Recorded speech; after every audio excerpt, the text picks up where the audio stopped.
ఏమో, అన్నయ్య నీకు ఎంత పనున్నా ఒక్కరోజు భటుల్ని పంపించు, నువ్వు మాత్రం భోజనానికి నా ఇంటికి రా, ప్రేమతో నేను వండి పెడతానంది యమున. మన్నించి యమధర్మరాజు కార్తీక మాసంలో శుక్లపక్షంలో తిథి నాడు యమున ఇంటికి భోజనానికి వెళ్ళాడు. ఏం చెయ్యాలి అన్నయ్య వస్తే? పరమ ప్రేమతో చిన్నప్పుడు అన్నయ్య ఏం తినేవాడో, ఏదంటే ఇష్టమో ఆ మాటలు చెప్తూ కబుర్లు చెప్తూ ఇంకొంచెం తిననయా ఇంకొంచెం తిననయా అంటూ అన్నయ్యకి ప్రేమగా వడ్డించింది.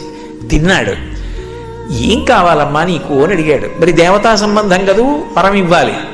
ఆవిడ మనందరి కోసం ఓ వరం అడిగింది.